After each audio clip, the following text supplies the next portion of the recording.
आखिर क्यों बनाया द्रौपदी ने कर्ण के साथ संबंध? दर्शक बंधु, महाभारत की कथा में आपने द्रौपदी को 5 पतियों की पत्नी के रूप में जाना होगा, लेकिन क्या आप जानते हैं उस स्त्री के हृदय में एक ऐसा रहस्य भी छिपा था जिसे उसने जीवन भर किसी से नहीं कहा। एक ऐसा रिश्ता जो समाज के डर से कभी उजागर नहीं हो सका। वो रिश्ता था उस कर्ण के साथ जिस कर्ण को उसने स्वयंवर में अपमानित किया। उसी कर्ण की छवि उसके दिल से कभी मिट ना सकी। तो क्या द्रौपदी वास्तव में कर्ण से प्रेम करती थी या फिर इसके पीछे कोई और कारण था? दर्शक बंधु, इस रहस्य को उजागर कभी किताबों में नहीं किया गया है, लेकिन आज हम महाभारत काल की एक कथा के माध्यम से इस गूढ़ सत्य को जानेंगे। तो आपका समय नष्ट ना करते हुए उस पावन कथा को आरंभ करते हैं। लेकिन आगे बढ़ने से पहले आपको बता दें कि गरुड़ पुराण में कहा गया है कि कथा हो या सीख, अगर बीच में छोड़ दिया जाता है तो वह पाप की श्रेणी में आता है। तो आपसे निवेदन है कि वीडियो को अंत तक पूरा देखें, और अगर आप एक सनातनी हैं तो वीडियो को लाइक करके चैनल को सब्सक्राइब जरूर कर लें। तो चलिए कथा शुरू करते हैं। यह बात बहुत पुराने समय की है। कई हजार साल पहले एक नगर था देवीपुर। वहां चंद्रबली नाम के राजा का राज था, परंतु वह राजा बहुत कठोर हृदय वाला और अभिमानी था। उसे अपने आसपास के किसी भी राजा से मेल जोल नहीं था। राजा के राज्य में ना तो वन संपदा थी, ना ही खेती के योग्य भूमि, ना कोई बड़ा व्यापारी था, ना ही राज्य का क्षेत्र बहुत विशाल था। फिर भी राजा अत्यंत समृद्ध था। उस राज्य में एक छोटा सा वन था जिसमें एक प्यारी सी झील थी। उसी झील से राजा को मोती मिला करते थे। उन्हीं मोतियों को बेचकर पूरे राज्य का पालन पोषण होता था। इस तरह से देखा जाए तो राजा ही अपनी प्रजा का भरण पोषण करता था, और इसी कारण प्रजा राजा की कठोरता को सहते हुए भी उसकी भक्त थी। राजा को इस बात का बहुत घमंड था कि यदि किसी का स्थान भगवान के बाद है तो वह उसका है। वह कहता, मेरे कारण ही मेरी प्रजा अन्न पा रही है। और यह बात कहीं ना कहीं सच भी थी कि प्रजा पूरी तरह से राजा पर निर्भर थी। राजा की पत्नी रानी इंदु राजा से बिल्कुल विपरीत स्वभाव की थी। उनका हृदय अत्यंत कोमल और दयालु था। उन्हें हिंसा से सख्त नफरत थी। वे प्रायः देखती थी कि राजा बिना किसी कारण के भी प्रजा पर अत्याचार करता है। कोई व्यक्ति यदि राजा की ओर देख ले तो उसकी पिटाई करा देता। कोई रास्ते में खांस दे तो भी दंड दिलवाता। कोई उसके सामने खड़ा हो जाए या बैठा रह जाए तो भी उसे मार पड़ती। राजा प्रजा के लिए एक दुख का कारण बन गया था। रानी ने कई बार शांत भाव से राजा को समझाने की चेष्टा की कि प्रजा पर इतना अन्याय मत कीजिए, ये लोग भी इंसान है, कोई जानवर नहीं। लोग तो जानवरों पर भी अकारण हाथ नहीं उठाते, फिर आप अपने ही लोगों को क्यों मारते हैं? पर राजा क्रोध में आकर कहता, तुम्हें इन बातों को समझने की आवश्यकता नहीं है। तुम महल की रानी हो और तुम्हारा काम है मेरे सुख के लिए जीना। राज्य के कामों में तुम्हारा कोई हस्तक्षेप नहीं होना चाहिए। हालांकि कभी कभी राजा रानी से बहुत आदर से बात करता था और आप कहकर बुलाता था, लेकिन जब रानी कोई कटु बात कह देती तो राजा विचलित होकर क्रोध में आ जाता और दुर्व्यवहार करता। अब रानी ने प्रजा से जुड़े विषयों पर राजा से कुछ कहना ही छोड़ दिया था। उन्होंने अपना पूरा ध्यान अपने पुत्र राजकुमार राजबली पर केंद्रित कर दिया। वे चाहती थी कि राजकुमार अपने पिता की राह पर ना चले, वहीं राजकुमार भी अपनी माता की राह पर चलता था। उसे भी पिता की कठोरता पसंद नहीं थी। एक बार जब रानी अपने मायके गई तो उनके पिता ने राजा के हालचाल पूछे। राजा कैसे हैं, उनकी प्रजा कैसी है और उनका प्रजा से व्यवहार कैसा है? रानी ने बड़ी पीड़ा से कहा, प्रजा कहाँ है पिताजी, वे तो मनुष्यों के रूप में केवल दुख भोगने वाले प्राणी हैं। राजा उन पर ऐसा अत्याचार करता है जो कोई कसाई भी नहीं करता। कसाई तो एक बार में बकरे की जान लेता है, लेकिन राजा तो अपनी प्रजा को धीरे धीरे मार मार कर जीते जी मुर्दा बना देता है। रानी इंदु का मन बहुत पीड़ा में था। वे अपने पिता से बड़े ही दुख भरे स्वर में बोली, पिताजी, आपने मेरा विवाह किसी राजा से नहीं, एक कसाई से कर दिया है। मुझे इस बात का बहुत दुख है। आपके राज्य में आप प्रजा की बात सुनते हैं, उनकी सहायता करते हैं, और मेरे पति के राज्य में कोई प्रजा अपनी तकलीफ राजा को कह भी नहीं सकती। रानी की बात सुनकर उनके पिता ने बड़े धैर्य और प्रेम से कहा, बेटी, मैं एक दिन तुम्हारे राज्य आऊंगा और राजा को समझाने की कोशिश करूंगा, लेकिन पहले मैं भेष बदलकर तुम्हारे राज्य में घूमूंगा और अपनी आंखों से प्रजा की स्थिति देखूंगा, उनसे बात करूंगा। यह भी तो हो सकता है कि तुम महल में रहती हो, इसलिए जो बाहर घट रहा है उसका ठीक ज्ञान ना हो तुम्हें। इसलिए मैं पहले सत्य जानना चाहता हूँ, फिर राजा से बात करूंगा ताकि उसे समझा सकूं कि वह प्रजा के साथ अन्याय ना करे। उन्होंने आगे कहा, यह बात बहुत आवश्यक है कि कोई भी राजा यह समझे कि प्रजा के दिन सदा एक जैसे नहीं रहते। जब प्रजा पर संकट आता है तो राजा ही उसका सहारा बनता है, और जब राजा पर कोई मुसीबत आती है तो वही प्रजा उसकी रक्षा के लिए जान की बाजी लगा देती है। यदि कोई राजा प्रजा का ध्यान ना रखे, उनके कष्ट में साथ ना दे, तो वही प्रजा सबसे पहले राजा से मुंह मोड़ लेती है और तब सबसे बड़ा साम्राज्य भी मिट जाता है। मैं जल्द ही राजा चंद्रबली को इस बात से आग्रह करूंगा कि वह प्रजा के साथ दुराचार व्यवहार ना करे। रानी इंदु अपने मायके से वापस अपने राजमहल लौट आई। उधर राजा चारों ओर, जो कि रानी के पिता थे, अपने दामाद को समझाने के लिए देवीपुर राज्य के लिए निकल पड़े। उन्होंने साधारण व्यापारी का वेश धारण कर लिया था और चुपचाप देवीपुर राज्य में प्रवेश कर गए। वहां पहुंचकर वे कई लोगों से मिले। उन्होंने विनम्रता से पूछा, भाई, मैं एक व्यापारी हूँ, इस राज्य में व्यापार करना चाहता हूँ, जरा बताइए इस राज्य का राजा कैसा है, उसका व्यवहार प्रजा और व्यापारियों के साथ कैसा रहता है। एक व्यक्ति ने धीरे से उत्तर दिया, भैया, यहाँ से जल्दी भाग लो, यह जगह व्यापार के योग्य नहीं है, यहाँ कुछ भी ठीक नहीं चलता, हर बात राजा के मन से होती है, राजा के विरुद्ध कुछ बोल नहीं सकते, उसकी ओर देख भी नहीं सकते, उसके सामने ना तो खड़े हो सकते हैं, ना बैठ सकते हैं, और ना सहायता मांग सकते हैं। वह बहुत निर्दयी और कठोर है। राजा ने चारों ओर सभी लोगों से यही प्रश्न किया। सभी ने एक जैसी बातें कही। उधर राजा चंद्रबली के गुप्तचर भी साधारण किसान का भेष धारण कर प्रजा के बीच घूम रहे थे। उन्होंने देखा कि एक व्यक्ति बार बार राजा के विषय में प्रश्न कर रहा है, वह भी अलग अलग लोगों से। गुप्तचर को संदेह हुआ कि यह पड़ोसी राज्य का कोई जासूस है, जो व्यापारी बनकर प्रजा को भड़काने आया है। गुप्तचर में तुरंत राजा को सूचना दी, महाराज, एक जासूस हमारे राज्य में घुस आया है, जो प्रजा को भड़काने का प्रयास कर रहा है। यह सुनते ही राजा चंद्रबली क्रोधित हो उठा। उसने सैनिकों को आदेश दिया, उस जासूस को पकड़ो, फिर उसको खूब मारो और प्रजा के सामने फांसी पर लटका दो, ताकि सारी प्रजा देखें कि जो कोई भी हमारे राज्य की व्यवस्था बिगाड़ने आएगा, उसे कैसा दंड मिलेगा। राजा का आदेश मिलते ही सैनिक उग्र हो गए। वे बिना सोच विचार के उस स्थान पर पहुंच गए जहां राजा चारों ओर व्यापारी के रूप में लोगों से मिल रहे थे। सैनिकों ने जब व्यापारी के वेश में राजा को पकड़ लिया तो बिना कुछ जाने समझे उसे पीटने लगे। उस पीड़ा में भी राजा ने उन्हें चेताया, खबरदार, मुझ पर हाथ मत उठाना। मैं राजा चंदौर हूँ, देवीपुर के राजा चंद्रबली का ससुर। लेकिन सैनिक हंसते हुए बोले, अच्छा मार खाते ही व्यापारी से राजा बन गए, हमें मूर्ख बना रहे हो। राजा का ससुर होता तो सीधे दरबार आता, तो कोई राजा नहीं दिख रहा है। फिर उन्होंने और भी बेरहमी से उसे मारा।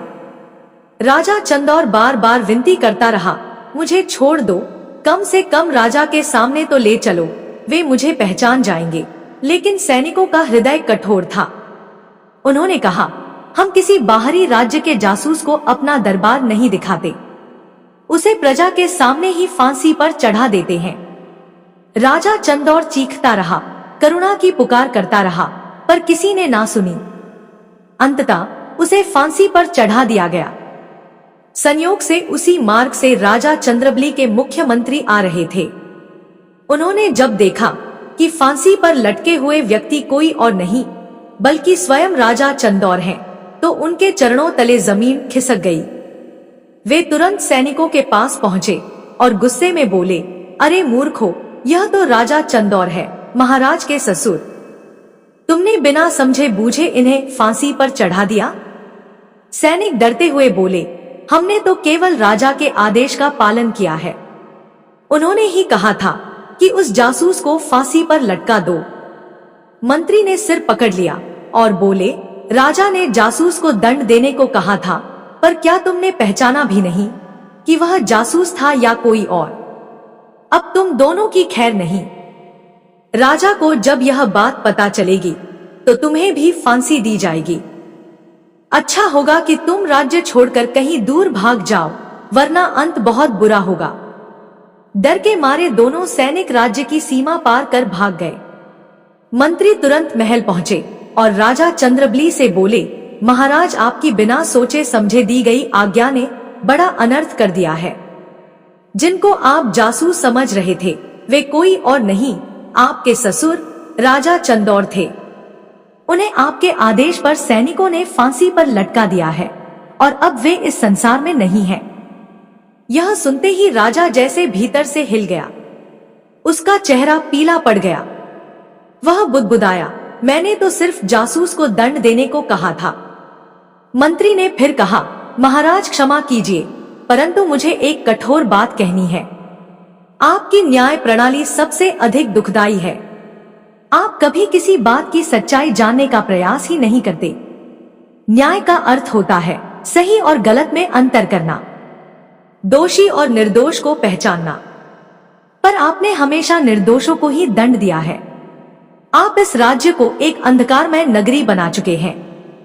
मंत्री की आंखों में आंसू थे, पर उसके शब्दों में शक्ति थी। वह बोला, आज आपने अपने ही ससुर को मार दिया, कल आप मुझे मार देंगे, परसों रानी को, और एक दिन तो अपने ही पुत्र राजकुमार राजबली को भी किसी भ्रम में फांसी चढ़ा देंगे। आपको तो अब निर्दोषों को मारना ही आसान लगने लगा है। आज पहली बार ऐसा हुआ कि राजा कुछ नहीं बोला। वहीं एकदम शांत था, उसके पास कोई उत्तर नहीं था, वरना आज से पहले कोई उसकी बात काटने की हिम्मत नहीं करता था। पर मंत्री को अब डर नहीं रहा था। वह राजा को सच्चाई का आईना दिखा चुका था। तभी रानी की एक दासी दौड़ती हुई महल में आई। उसने कांपती आवाज में कहा, महाराज जल्दी चलिए। महारानी, उन्होंने अपने पिता को फांसी पर लटका हुआ देख लिया है और मूर्छित हो गई है। उनकी हालत बहुत गंभीर है। यह सुनते ही रानी इंदु मूर्छित होकर गिर पड़ी, लेकिन तब तक उनके प्राण इस संसार से विदा हो चुके थे। वहीं पास में एक रसोइया और एक सैनिक आपस में धीरे धीरे बातें कर रहे थे। एक बोला, इस निर्दयी राजा ने हमारी देवी जैसी रानी को भी मार डाला। अब यह राजा कहलाने के लायक नहीं है, इसे देखना तक पाप लगता है। दूसरा बोला, यह किसी का भला नहीं कर सकता, इस राज्य में रहना अब व्यर्थ है। ये बातें राजा चंद्रबली भी सुन रहा था, पर आज वह मौन था, शांत था, भीतर से टूटा हुआ। उसे अब अपने किए का पछतावा हो रहा था। उसने मन में सोचा, अब तक मैंने जो कांटे बोए थे अब उसी में से झर उगने लगा है। राजा ने यह भी सुना कि बहुत से लोग उसके विरुद्ध बोल रहे हैं। कोई कह रहा था, यह पागल राजा कभी खुद से राजकुमार को गद्दी नहीं देगा, तो हमें ही इसके ऊपर पत्थर फेंक देना चाहिए। एक और व्यक्ति कह रहा था, भाई चिंता मत कर, राजा चंदौर का पुत्र केतु जब सुनेगा कि राजा ने उसके पिता को अकारण फांसी पर लटका दिया, तो वो इस राज्य पर प्रचंड आक्रमण करेगा। अब तो रानी भी नहीं रही, यह राजा बिना लड़े ही मारा जाएगा। फिर किसी ने एक सुझाव दिया, एक उपाय है जिससे यह बच सकता है। यदि राजा खुद राज्य छोड़कर कहीं भाग जाए और गद्दी पर राजकुमार को बैठा दे, तो शायद केतु का क्रोध शांत हो जाए। वह अपने भांजे पर आक्रमण नहीं करेगा। राजा ये सारी बातें सुन रहा था। उसे अब समझ आ चुका था कि राज दरबार और पूरी प्रजा उसके खिलाफ खड़ी हो चुकी है। अगर वह अब कोई आदेश भी देगा तो कोई नहीं मानेगा। उसने मंत्री को बुलाकर कहा, मंत्री जी, अब समय आ गया है, आप राजकुमार को राजा बनाने की तैयारी कीजिए। मैं अब वन की ओर तपस्या के लिए जा रहा हूँ। मंत्री ने विनम्र भाव से कहा, महाराज, यह आपका बहुत ही शुभ निर्णय है, इसमें जरा भी देर ना कीजिए। आप वन गमन करें, बाकी व्यवस्था हम देख लेंगे। राजा उसी क्षण महल से निकल गया। दूसरे ही दिन राजकुमार राजबली को राजगद्दी पर बैठा दिया गया। उसकी आयु उस समय मात्र 15 वर्ष की थी। गद्दी पर बैठते ही राजबली ने अपनी प्रजा को एकत्र किया और हाथ जोड़कर कहा, आप सभी से मैं क्षमा चाहता हूँ। मेरे पिता ने जो भूलें की है उन सब के लिए मैं आपसे माफी मांगता हूँ। अब मेरी ना तो माता रही ना पिता, अब आप सभी ही मेरे माता पिता है। मैं आप सभी की सेवा में हर समय हाजिर रहूंगा। अब आप निसंकोच महल आ जा सकते हैं। कोई भी समस्या हो तो मुझसे कहिए, मैं आपकी सहायता अवश्य करूंगा। नया राजा पाकर प्रजा में जैसे नया जीवन आ गया। वे बहुत खुश हुए। उन्हें लगा जैसे बुरे सपने से मुक्ति मिल गई हो। उधर तीसरे दिन एक गुप्तचर भागते हुए महल में आया और बोला, महाराज, राजा केतु इस राज्य पर आक्रमण करने के लिए सीमा तक पहुंच चुके हैं। राजा बलि ने शांत स्वर में कहा, उन्हें कोई ना रोके, उन्हें हमारे दरबार तक आने दिया जाए और एक दूत उन्हें जाकर कह दे कि राजा बलि स्वेच्छा से राज्य सौंपने को तैयार है। राजा केतु के पास जब यह संदेश पहुंचा तो वह बोले, मुझे राज्य नहीं चाहिए, मुझे तो उस चंद्रबली को दंड देना है जिसने मेरे पिता और बहन को बिना कारण मार डाला। दूत ने निवेदन किया, राजा चंद्रबली भय के कारण राज्य छोड़कर चले गए हैं। अब गद्दी पर उनके पुत्र राजा राजबली विराजमान है। यह सुनकर राजा केतु का हृदय शीतल हो गया। उन्होंने कहा, मैं तो अपने भांजे को राजा बनाने के लिए ही आ रहा था। अब जब वह स्वयं राजा बन चुका है तो हम उस पर क्यों आक्रमण करें?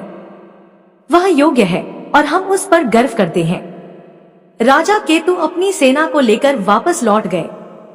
दूत ने दरबार में आकर सारी बात बताई, महाराज, आपके मामा राजा केतु वापस लौट गए हैं। उन्हें आपसे कोई बैर नहीं है, वे तो आपको ही राजा बनते देखना चाहते थे। अब वे कभी उचित समय पर आपसे मिलने आएंगे। राजबली अब बहुत बेहतर ढंग से राज्य का संचालन करने लगा। हालांकि वह बिल्कुल नया लड़का था तो मंत्री की सलाह पर चला करता था। मंत्री राज्य के प्रति बहुत वफादार था। उसने सलाह दिया कि हमारे पहले महाराज ने सभी आसपास के राजाओं से दुश्मनी ले रखी थी। उनका किसी राजा से कोई संबंध नहीं था, परंतु हमें सभी राजाओं से संबंध रखने हैं, सबसे व्यापारिक संबंध बनाने हैं और आप इसके लिए पहल करो। राजबली को पता था कि हमारे राज्य में कुछ भी नहीं है। जो कुछ भी है वह झील ही है जो हमें मोती देती है। मगर कभी ऐसा भी हो सकता है कि झील की मोती खत्म हो जाए तो हम अपने राज्य को एक दिन भी नहीं संभाल पाएंगे। तो हमें इसके लिए पड़ोसियों से संबंध मधुर रखने पड़ेंगे और हर तरह के व्यापार को छूट देने पड़ेंगे। राजा ने पड़ोस के राजाओं से संबंध के लिए पड़ोस के राज्य में संदेश भेजा कि हम आपसे मैत्रीपूर्ण संबंध चाहते हैं। तो लगभग सभी राजाओं ने इसका स्वागत किया और नए राजा को शुभ संदेश भिजवाया कि हम आपसे सहमत हैं। आपके विचार बहुत अच्छे हैं, परंतु पूर्व के राजा बीरबल ने राजा राजबली के प्रस्ताव को अस्वीकार कर दिया और बोला कि राजा राजबली के पास ऐसा कुछ भी नहीं है कि उससे व्यापार की संधि की जा सके। हम उस राज्य से कोई संबंध नहीं रखना चाहते। यह बात आकर दूत ने बताया तो राजबली थोड़ा निराश हुआ, मगर मंत्री ने उसे चुनौती में लिया और राजा से बोला कि हमें अब बीरबल से हर हाल में संबंध रखने होंगे। उसे मजबूर करना होगा कि वह हमसे संधि खुद करे, क्योंकि वह हमारे लिए अति महत्वपूर्ण है। उसके पास बहुत बड़ा जंगल है, तो बहुत बड़े क्षेत्रफल में कृषि योग्य भूमि है। उसका व्यापार 10 राजाओं में है। राजा का कोई राजकुमार नहीं है, सिर्फ 2 राजकुमारियां हैं। एक बहुत गोरी है तो दूसरी बहुत ज्यादा काली है। राजा बीरबल ने घोषणा कर रखा है कि वह जब भी अपनी गोरी बेटी का विवाह करेगा तो उसी राजकुमार से करेगा जो काली को भी अपनी पत्नी बना ले, और दोनों राजकुमारियां भी यही चाहती है कि हम एक साथ ही एक राजकुमार से ब्याही जाएं। यह बात सुनकर राजा बलि बोला, मंत्री जी, आप राजा से संधि की बात तो कह रहे हो, वह तो ठीक है, परंतु राजकुमारियों की चर्चा हमसे क्यों कर रहे हो? मंत्री बोला, राजकुमारियों के माध्यम से ही आप राजा तक पहुंच सकते हो। राजबली बोला, मंत्री जी, मेरी उम्र अभी 16 साल की है, जबकि बीरबल की राजकुमारियां 20 साल की होंगी। वे हमसे बड़ी है। तब मंत्री ने बताया, नहीं राजन, ऐसी बात नहीं है। एक की उम्र 18 साल है, जबकि दूसरी 15 साल की है, और आपके योग्य दोनों है। वे दोनों अपने राज्य के पश्चिम के जंगल में अक्सर शिकार के लिए आती रहती है। आपको भी उस जंगल में जाना चाहिए। राजा राजबली बोला, मंत्री जी, वह जंगल हमारे राज्य में नहीं है, और दूसरे के राज्य में शिकार करने जाना भला कहां से सही रहेगा? तब मंत्री ने बताया, जंगलों में जाने के लिए कोई प्रतिबंध जैसी बात नहीं है, और राजा तो एक दूसरे के राज्य में आते जाते रहते हैं। उनके आने जाने में कोई दिक्कत नहीं है। रुकावट तो सिर्फ प्रजा के लिए है कि वह दूसरे राज्य में बिना अनुमति के ना जाए, खासकर उन राज्य में जिस राज्य से हमारे संबंध नहीं है। अन्यथा प्रजा के लोग किसी भी राज्य में जाकर काम करते ही रहते हैं। व्यापारी किसी भी देश में व्यापार करता है, और ब्राह्मण के लिए तो कोई राज्य की सीमा होती ही नहीं। मंत्री ने राजा से विनती करते हुए कहा, राजन, आप निसंकोच हो जाइए और कुछ ऐसा उपाय कीजिए जिससे एक साथ 2 रानियां हमारे महल को प्राप्त हो जाए और हमारे राज्य की सीमा भी विस्तार पाले। राजा राजबली को भी अब यह बात उचित प्रतीत हुई। उसे लगा, हम राजा हैं और प्रजा की भलाई के लिए हर तरह के समझौते करने ही पड़ते हैं। राजा राजबली को शिकार का कोई विशेष शौक नहीं था, लेकिन अब जब उसे राजकुमारियों के हृदय में अपने लिए प्रेम जगाना था, तो वह पहली बार शिकार के बहाने पड़ोसी राज्य के जंगल में गया। जंगल बहुत सुंदर था और उसे बहुत अच्छा लगा। जब वह सीमा पर पहुंचा तो राजा बीरबल के सैनिक मिले, मगर उन्होंने उससे कोई सवाल नहीं किया। राजा शांत भाव से जंगल में प्रवेश कर गया। वह वहां बहुत देर तक घूमता रहा, परंतु कोई राजकुमारी उसे दिखाई नहीं दी। निराश होकर वह अपने राज्य वापस आ गया। उसने मंत्री से कहा, मंत्री जी, जंगल में जाना व्यर्थ रहा। वहां कोई राजकुमारी नहीं दिखी। अब वहां जाना व्यर्थ लगेगा। मंत्री ने मुस्कुराकर कहा, राजन, क्या आप इतनी जल्दी हार मान लेंगे? आप 1 महीना लगातार वहां जाइए, कभी ना कभी उनसे भेंट अवश्य होगी। दूसरे दिन राजा राजबली फिर से उसी जंगल में गया और भ्रमण करने लगा। तभी सहसा उसकी दृष्टि एक अत्यंत श्याम वर्ण की कन्या पर पड़ी। राजा ने ऐसा रंग पहले कभी नहीं देखा था। वह मन ही मन सोचने लगा, क्या यही काली वाली राजकुमारी हो सकती है? लेकिन यह तो बहुत ही काली है, इससे कोई प्रेम की बात कैसे करे? पहले तो मुझे गोरी राजकुमारी से मिलना है, प्रेम करना है। तभी वह श्यामवर्ण कन्या जोर से चिल्लाई, बहन दौड़कर आओ, यहाँ कोई राजकुमार आया है और मुझे छेड़ रहा है। राजा आश्चर्यचकित रह गया। उसने तो बस उसकी ओर देखा ही था और वह इसे छेड़ना कह रही थी।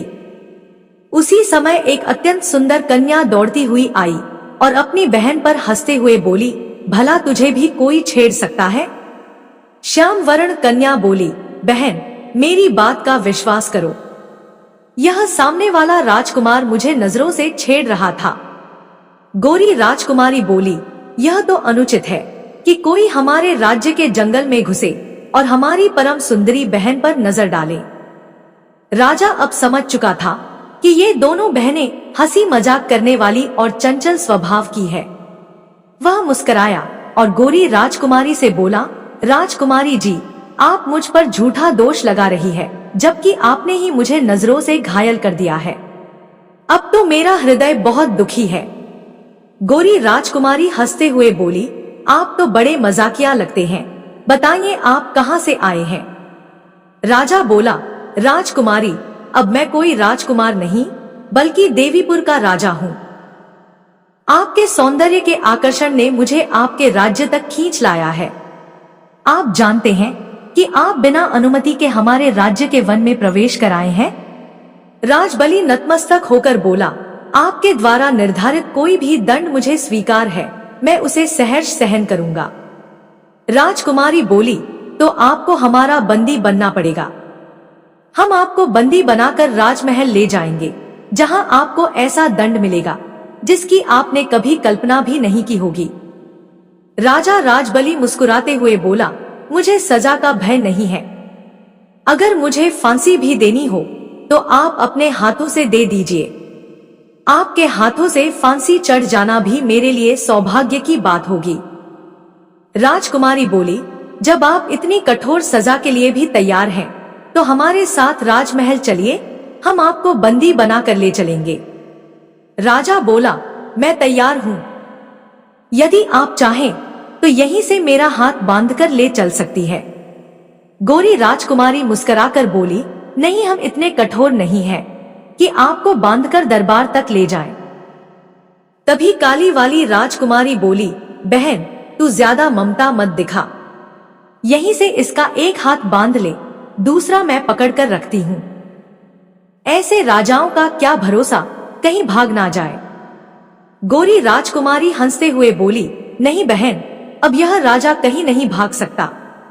इसके पास की खास चीज मैंने चुरा ली है, और जिसकी वह चीज चोरी हो जाए वह फिर बंधन से बाहर नहीं जा सकता। राजा राजबली दोनों राजकुमारियों के साथ बात करता हुआ राजा बीरबल के महल में पहुंचा। काली राजकुमारी ने उसका हाथ पकड़कर अपने पिता के पास ले जाकर कहा, पिताजी, इस राजा ने मुझे छेड़ा है, कृपया इसे सजा दीजिए। राजा राजबली आश्चर्य में पड़ गया। उसे लगा कि यह कन्या मजाक को भी अपने पिता के सामने गंभीर बना रही है। वह बोला, महाराज, मैं राजा राजबली हूँ। मैंने आपकी राजकुमारी को नहीं छेड़ा है, यह गलत कह रही है।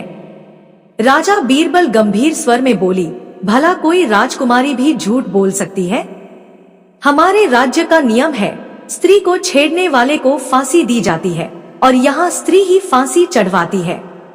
अब यह राजकुमारी ही तुम्हें फांसी चढ़वाएगी। राजा राजबली अब और उलझन में पड़ गया। उसे समझ नहीं आ रहा था कि राजा बीरबल मजाक कर रहे हैं या वास्तव में फांसी चढ़ा देंगे। उसे चिंता होने लगी। राजा बीरबल ने काली राजकुमारी से कहा, बेटी, अब इस राजा को सजा दो, फांसी पर लटका दो। राजकुमारी पिता की आज्ञा पाकर महल के भीतर गई और वहां से एक फूलों की माला लाकर राजा के गले में डाल दिया।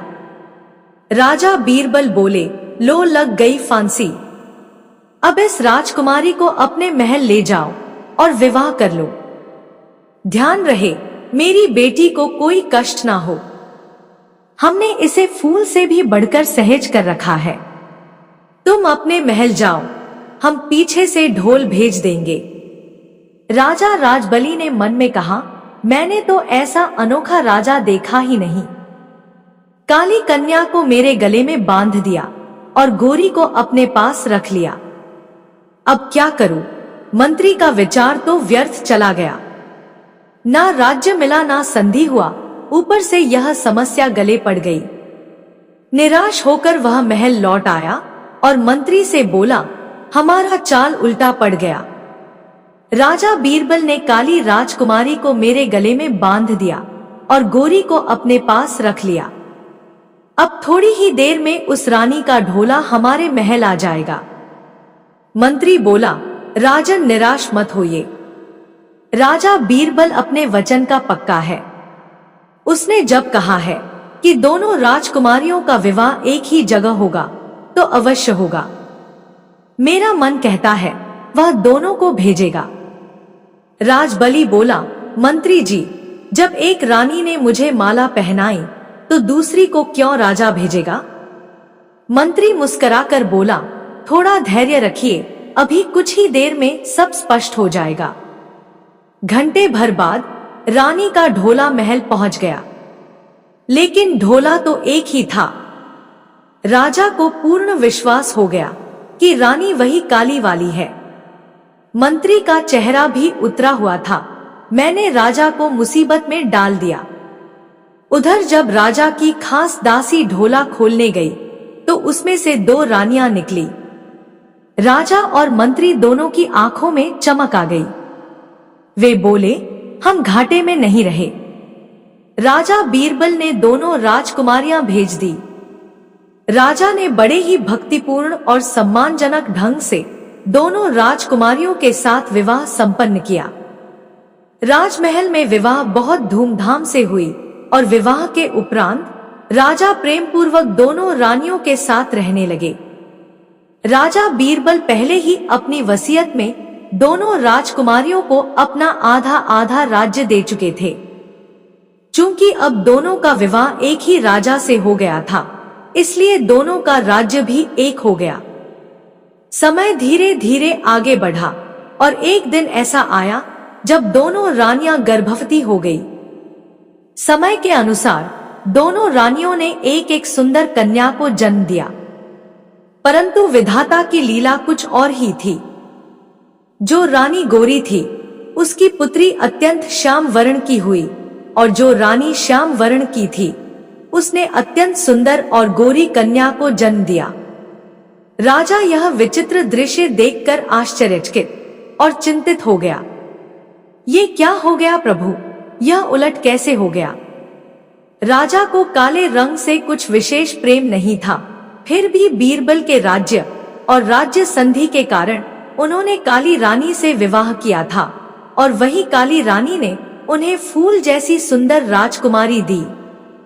वहीं जिस गोरी रानी पर उन्हें बड़ा गर्व था, उसी से उन्हें एक श्याम वर्ण की कन्या प्राप्त हुई। राजा अब उस काली राजकुमारी को लेकर काफी परेशान रहने लगे। मैंने तो राज्य पाने की लालसा में विवाह किया था, पर अब अपनी पुत्री का विवाह कैसे होगा?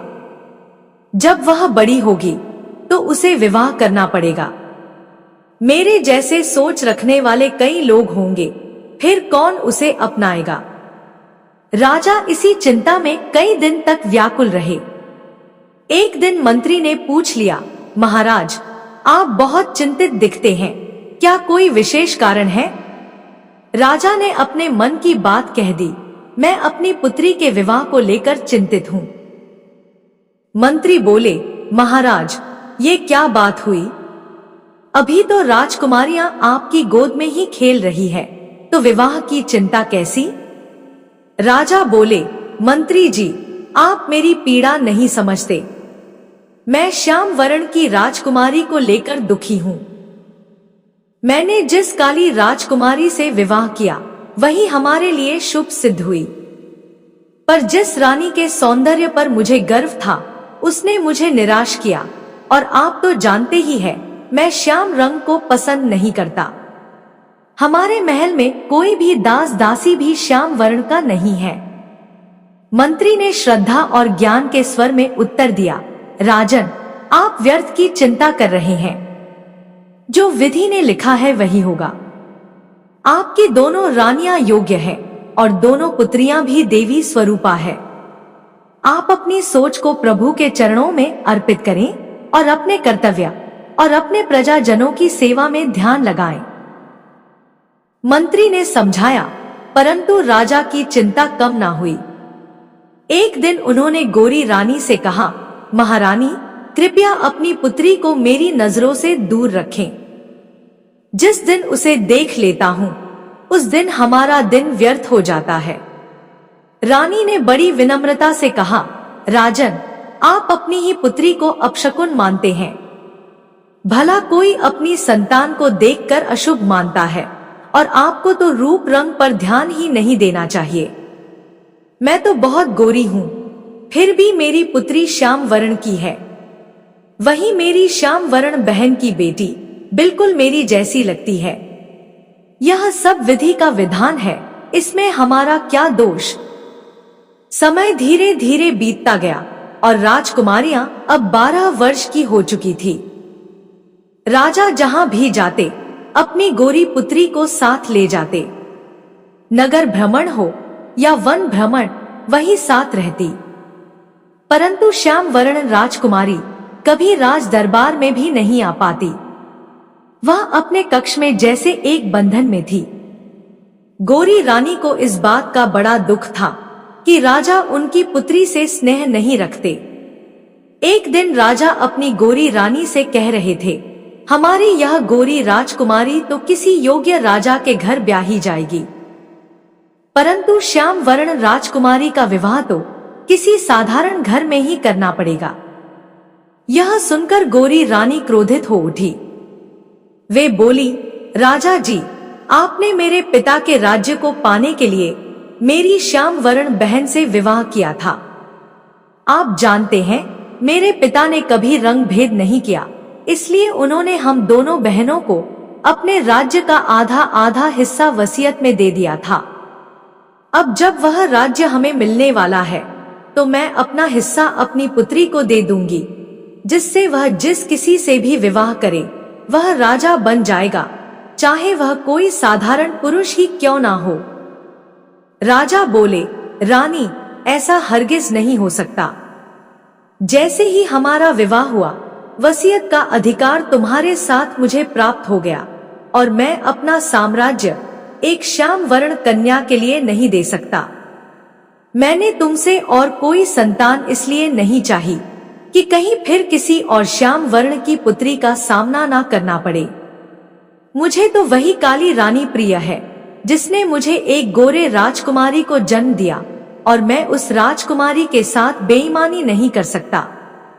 गोरी रानी शांत पर दृढ़ स्वर में बोली, और मैं अपनी बेटी के साथ कोई अन्याय नहीं सह सकती। उसका विवाह किसी योग्य राजा से ही करूंगी और वहां आपकी मनमानी नहीं चलेगी। राजा ने कहा, रानी, आप कृपया विवाद ना बढ़ाएं। मैं राजकुमार के साथ अन्याय नहीं कर सकता। यह सारा विवाद काली राजकुमारी सुन रही थी। मन में सोचने लगी, मेरे कारण ही यह सारा झगड़ा हो रहा है। माँ मुझे लेकर दुखी रहती है और पिता तो मुझसे प्रेम ही नहीं करते। दोनों ही मेरे कारण व्याकुल है। अब मेरा इस संसार में रहना ठीक नहीं है। मुझे इस जीवन का त्याग कर देना चाहिए। अर्धरात्रि में वह राजकुमारी महल के एक गुप्त द्वार से चुपचाप बाहर निकल गई। चलते चलते वह उस झील के पास पहुंची जहां से मोती निकला करते थे। वह झील में कूद गई आत्मत्याग करने के लिए, परंतु विधाता की इच्छा कुछ और ही थी। जब वह झील के भीतर पहुंची तो उसे वहां एक अद्भुत लोक मिला। वहां स्वर्ग जैसी सुंदर परियां थी, छोटी छोटी राजकुमारियां थी, लेकिन वहां कोई पुरुष नहीं था। राजकुमारी वहां के महल में पहुंची तो एक स्त्री ने उसे देख लिया और पकड़कर वहां की महारानी के पास ले गई। वह बोली, महारानी, यह कोई पृथ्वीलोक की कन्या है जो हमारे महल में आ गई है। महारानी ने कन्या को देखा और बोली, यह तो कोई मनुष्य की कन्या नहीं लगती है, जैसे कोई वन्य प्राणी हो। वह स्त्री बोली, नहीं महारानी, यह किसी जानवर की संतान नहीं है। यह एक राजा की बेटी है और झील में कूदकर आत्महत्या करने आई थी। अब आप बताइए, इसके साथ क्या करना है? उस लोक की रानी ने कोमल भाव से पूछा, बेटी, तुम आत्महत्या क्यों करना चाहती थी? काली राजकुमारी ने आर्द्र स्वर में कहा, महारानी, जब आप ही मुझे पहचान नहीं सकी तो इस धरती पर कोई और कैसे पहचानेगा? जैसे आपने मुझे जानवर समझा, वैसे ही सबने मुझे तुच्छ समझा। मेरे पिता मुझसे स्नेह नहीं करते। मेरी माँ और पिता के बीच मुझे लेकर विवाद होता रहता है। मैं एक राजा की कन्या हूँ। मेरी माता अत्यंत गोरी है, मेरे पिता भी गोरे हैं, पर मैं श्याम वर्ण की कैसे हो गई? उस लोक की रानी ने बहुत ध्यान से उसे देखा। फिर उन्होंने अपने दिव्य कबूतर को बुलाया और कहा, इस कन्या का भविष्य बताओ और यह भी बताओ कि यह श्याम वर्ण की क्यों है। जादुई कबूतर बोला, महारानी, यह कन्या शापित है। इसकी माता राजा बीरबल की पुत्री है। जब वह राजकुमारी थी और अपने पिता के घर रहा करती थी, तब एक दिन अपनी श्याम वर्ण बहन के साथ बाग में टहल रही थी। उसी समय बाग में एक तपस्वी महात्मा ठहरे हुए थे। श्याम वर्ण बहन ने बड़े प्रेम से महात्मा को मीठे फल दिए, लेकिन इसकी मां ने सड़े हुए काले बदबूदार फल महात्मा को दे दिए। उस महात्मा ने श्याम वर्ण राजकुमारी को वरदान दिया, बेटी, तेरा मन बहुत सुंदर है, इसलिए तुझे आगे चलकर अत्यंत सुंदर पुत्र और पुत्री की प्राप्ति होगी। तू एक बहुत ही शक्तिशाली पुत्र की मां बनेगी। वही महात्मा गौरी राजकुमारी के व्यवहार से नाराज हो गए और उसे श्राप दे दिया, तू आगे चलकर तार के फल जैसे रंग की कन्या को जन्म देगी और उसे देख देख कर तुझे दुख और जलन होगी। राजकुमारी ने महात्मा को विनोद में वह फल दिया था। बाग में फलों की कोई कमी नहीं थी, पर उसने जानबूझकर सड़ा फल महात्मा को दे दिया। जब उसे समझ आया तो वह बोली, महात्मा जी, मैं आपकी बेटी समान हूँ, मुझे नादान समझकर कृपा कीजिए और श्राप से मुक्त कर दीजिए। तब महात्मा बोले, बेटी, यह श्राप तो पूरा होकर रहेगा, परंतु मैं इसमें थोड़ी ढील देता हूँ। यदि वह राजकुमारी चाह ले तो इस श्राप से मुक्त हो सकती है। जब वह देवीपुर की झील में उतरेगी तो वह दूसरे लोक में चली जाएगी और वहीं उसे मुक्ति प्राप्त होगी। इतना कहकर कबूतर मौन हो गया। तब उस लोक की रानी ने पूछा, कबूतर, अब यह बताओ कि यह कन्या श्राप से मुक्त कैसे होगी? कबूतर बोला, महारानी, श्राप से मुक्ति का उपाय आपको ही करना होगा। यह कन्या आपके आंगन की 6 माह तक सफाई करेगी और फिर आपके आंगन में एक सुनहरा पेड़ उगेगा। उस पेड़ के स्पर्श मात्र से यह राजकुमारी गोरी हो जाएगी। अतः आप इस कन्या को 6 माह तक अपने महल में एक सेविका के रूप में रखिए। रानी बोली, यदि इस कन्या को श्राप से मुक्ति मिलेगी तो मैं अवश्य यह कार्य करूंगी। रानी ने राजकुमारी को अपने महल की सफाई के लिए रख लिया और पहली सेविका को अन्य काम में लगा दिया। रानी के आंगन में प्रतिदिन रात को मोतियों की वर्षा होती थी। पहली सेविका वह मोती इकट्ठा करके कचरे में डालकर झील में फेंक आती थी। वही मोती राजा राजबली के सैनिक इकट्ठा कर राज दरबार ले जाते थे और राज्य का सारा खर्च उनसे चलता था। परंतु जब पहली बार राजकुमारी ने महल की सफाई की तो उसने मोतियों को महल के एक कोने में रख दिया। वह नहीं जानती थी कि उन्हें झील में फेंकना है। इधर जब सुबह राजकुमारी महल में नहीं दिखी तो गोरी रानी बहुत चिंतित हो गई। लेकिन राजा ने कहा, भला हो गया, एक बला टल गई। उन्होंने रानी के आग्रह के बाद भी राजकुमारी को ढूंढने का कोई प्रयास नहीं किया। रानी दुखी हो गई और समय धीरे धीरे बीतने लगा। राजा को अब एक बात सताने लगी, झील से मोती क्यों नहीं निकल रहे? अब हमारे राज्य का खर्चा कैसे चलेगा? 6 माह गुजर गए। एक दिन जब काली राजकुमारी झील के अंदर के लोक में महल की सफाई कर रही थी, तभी आंगन में एक सुनहरा पेड़ उगाया। राजकुमारी ने जैसे ही उस पेड़ को छुआ, वैसे ही उसका रंग बदल गया। वह अत्यंत गोरी हो गई। वह दौड़कर उस लोक की रानी के पास गई और बोली, रानी माँ, मैं गोरी हो गई। रानी मुस्कुराकर बोली, हाँ बेटी, तू गोरी हो गई है। अब यदि तू चाहे तो अपने लोक वापस लौट सकती है, और हाँ, जो मोती तुमने इतने समय तक इकट्ठा किए हैं वे सब अपने साथ ले जाओ। आज से तुम्हारे राज्य को मोती नहीं बल्कि सोने की मुद्राएं मिला करेंगी, जो तुम्हारे कारण संभव हुआ है। राजकुमारी मोतियों को लेकर झील के बाहर आई तो देखा वे मोती 10 गाड़ियों में भरने लायक हो गए थे। उसने पास के एक व्यक्ति से सहायता ली और सैनिक को बुलवाया। राजा के सैनिक ने राजकुमारी को गोरे रूप में देखा तो दंग रह गया। राजकुमारी बोली, आश्चर्य मत करो, इन मोतियों को राज दरबार में भेजो। सैनिक ने बहुत से लोगों की मदद से सारे मोती राज दरबार पहुंचा दिए। राजकुमारी सबसे पहले अपनी माँ के पास पहुंची। माँ ने उसे देख गले से लगा लिया और बोली, बेटी, तुम इतनी सुंदर कैसे हो गई? राजकुमारी ने सारा वृत्तांत कह सुनाया। राजा भी आ गए और उन्होंने राजकुमारी से अपने पुराने व्यवहार के लिए क्षमा मांगी। राजकुमारी बोली, पिताजी, कल से आपको मोती नहीं, अब सोने की मुद्राएं मिला करेंगी, और जितनी मोती पहले मिलते थे वह सब मैं साथ लाई हूँ। राजकुमारी ने माँ से कहा, माँ, जब तुम्हें पता था कि मुझे एक महात्मा ने श्राप दिया है तो तुमने मुझे बताया क्यों नहीं? मैं उसी कारण काली थी, पर अब देखो मैं अपनी बहन से भी सुंदर हो गई हूँ। अब राजा और रानी राजकुमारी से पहले से भी अधिक प्रेम करने लगे। समय बीता, दोनों राजकुमारियां सयानी हो गई। राजा ने उनका विवाह एक भव्य स्वयंवर के माध्यम से किया। अब राजा अपनी 2 रानियों, एक राजकुमार और दोनों सुंदर राजकुमारियों के साथ सुखपूर्वक राज्य चलाने लगे। तो दर्शक बंधु, कथा अभी यहीं खत्म नहीं होती। अभी हम यह भी जानेंगे महाभारत काल के उस रहस्य को जो आज तक भी एक छुपा हुआ रहस्य है। आज हम उसी गूढ़ विषय के बारे में जानेंगे कि आखिर द्रौपदी ने क्यों बनाया था कर्ण के साथ संबंध। दर्शक बंधु, चारों ओर युद्ध की गूंज थी। कुरुक्षेत्र की भूमि खून से लाल हो चुकी थी।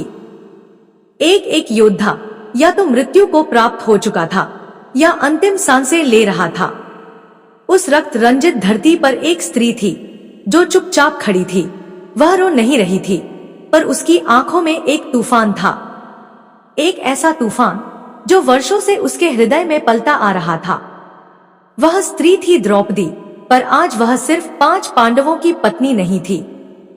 आज वह एक औरत थी जिसका दिल किसी और के लिए धड़कता था, उस व्यक्ति के लिए जिसे वह कभी अपना कह भी नहीं सकी, कर्ण। कहते हैं प्रेम और नफरत के बीच एक बेहद पतली रेखा होती है। द्रौपदी और कर्ण की कहानी भी कुछ ऐसी ही थी। एक ऐसा रिश्ता जो कभी शुरू नहीं हुआ लेकिन कभी खत्म ही नहीं हुआ। उनका मिलन कभी सामाजिक रूप से स्वीकृत नहीं हो सका, लेकिन आत्मिक रूप से वे एक दूसरे से कहीं अधिक जुड़े हुए थे जितना दुनिया समझ सकी। सब कुछ उस दिन से शुरू हुआ जब द्रौपदी का स्वयंवर रखा गया था। राजाओं और योद्धाओं की भीड़ में कर्ण भी आया था, अपने धनुष के साथ, अपने आत्मविश्वास के साथ। जैसे ही वह धनुष की ओर बढ़ा, द्रौपदी ने उसे सूतपुत्र कहकर रोक दिया। उस क्षण कर्ण का चेहरा पत्थर की तरह हो गया था। उसने अपनी भावनाएं छुपा ली थी, लेकिन द्रौपदी की आंखों में वह दर्द साफ दिखाई दे रहा था जिसे किसी ने नहीं देखा। उसने कर्ण को अपमानित किया था, लेकिन अपने मन से नहीं। वो क्षण द्रौपदी के जीवन का सबसे भारी क्षण था। उसके मन ने कर्ण को स्वीकार कर लिया था, लेकिन उसकी जुबान समाज के डर से चुप थी। वह जानती थी कि कर्ण उसका जीवन साथी बन सकता है, उसे समझ सकता है, लेकिन एक सूतपुत्र से विवाह करने का साहस ना उसके पिता ने दिया, ना उस समाज ने जो हर रिश्ते को कुल और जाति की दीवारों में तौलता है। द्रौपदी ने पांडवों से विवाह किया। 5 पतियों के बीच वह बांटी गई। एक रानी थी, लेकिन रानी होते हुए भी वह कभी एक स्त्री की तरह प्यार नहीं कर सकी, ना ही प्यार पा सकी। उसके मन का कोना अब भी खाली था, एक ऐसा कोना जो सिर्फ कर्ण के नाम था। वक्त बीतता गया, पांडवों और कौरवों के बीच संघर्ष बढ़ता गया, और हर युद्ध की रणनीति में, हर बैठक में जब कर्ण सामने आता, द्रौपदी की रूह कांप जाती। वो उसे अपमानित करने वाला नहीं देखती थी, वो उसमें अपना अधूरा प्रेम देखती थी। एक ऐसा प्रेम जो नफरत के मुखौटे में छिपा था। जब दुशासन ने उसे सभा में घसीटा, जब द्रौपदी ने अपनी लाज के लिए सभी से गुहार की, उस समय कर्ण ने भी उस पर कटाक्ष किया था। लेकिन क्या वह कटाक्ष सिर्फ एक योद्धा का था या किसी टूटे हुए दिल की चुभती हुई प्रतिक्रिया थी? उस घटना के बाद द्रौपदी ने कर्ण से और भी ज्यादा नफरत करनी शुरू कर दी। कम से कम वह यही मानती रही, लेकिन दिल में नफरत नहीं थी, सिर्फ आक्रोश और वह दुख कि जिसे वह अपना बना सकती थी, उसने ही उसके चरित्र को सवालों के घेरे में खड़ा कर दिया। वर्षों बाद जब युद्ध हुआ और पांडवों ने एक एक कर कौरवों के योद्धाओं को हराया, तो एक रात ऐसी आई जब सब कुछ बदल गया। कहते हैं युद्ध की एक रात द्रौपदी छुपते छुपाते कर्ण के शिविर तक पहुंची। ना कोई अंगरक्षक, ना कोई भय, बस एक औरत जो उस इंसान के सामने खड़ी थी जिसे उसने जीवन भर अपने दिल में छुपा कर रखा था। कर्ण चौंका, वह समझ नहीं सका कि यह सपना है या कोई छलावा। लेकिन जब द्रौपदी ने उसके सामने बैठकर कहा, क्या तुम कभी मुझे भूल सके, तो कर्ण की आंखों से आंसू बहने लगे। वो रात सिर्फ बातचीत की नहीं थी, वो आत्माओं का मिलन था। दोनों ने अपने अंदर छुपे हर दर्द को बाहर निकाला। कर्ण ने कहा, मैंने तुम्हें उस दिन से प्रेम किया जिस दिन मैंने पहली बार तुम्हें देखा था, पर तुमने मेरा हाथ ठुकराकर मेरी आत्मा तोड़ दी। द्रौपदी बोली, अगर मैं समाज की परवाह ना करती तो आज तुम्हारी होती। उस रात को शारीरिक संबंध नहीं हुआ, पर जो हुआ उससे कहीं ज्यादा था, एक मौन, समझ और एक आध्यात्मिक बंधन। द्रौपदी ने कर्ण के कंधे पर सिर रखकर सारा जीवन उसकी बाहों में जी लिया। अगली सुबह द्रौपदी वापस चली गई। किसी को कुछ नहीं पता चला, लेकिन उस रात ने दोनों के जीवन को बदल दिया। कर्ण युद्ध में मारा गया। जब द्रौपदी को यह पता चला तो वह सब कुछ भूल गई। अपमान, नफरत, जात पात, वह सिर्फ टूट गई, रोई, टूटी फूटी और बिखर गई। वह उसके शव पर बैठी और कहा, मैंने तुम्हें जीवन भर चाहा, लेकिन दुनिया के डर से कभी अपना बना ना सकी। युधिष्ठिर से लेकर अर्जुन तक सभी स्तब्ध रह गए। उन्हें नहीं पता था कि द्रौपदी के दिल में यह राज भी दफन था। लेकिन उस दिन द्रौपदी ने सब कह दिया। आज वह किसी की पत्नी नहीं थी, वह एक प्रेमिका थी जिसने अपने प्रेम को समाज के डर से खो दिया था। द्रौपदी और कर्ण का संबंध कभी धर्म ग्रंथों में नहीं लिखा गया, लेकिन उनके दिलों में वह अमर रहा। आज भी जब कोई प्रेम अधूरा रह जाता है, जब किसी को अपने समाज की वजह से अपने प्यार को छोड़ना पड़ता है, तो कहीं ना कहीं द्रौपदी और कर्ण फिर से जन्म लेते हैं। क्यों बनाया द्रौपदी ने कर्ण से संबंध? क्योंकि कुछ रिश्ते समाज के नियमों से ऊपर होते हैं।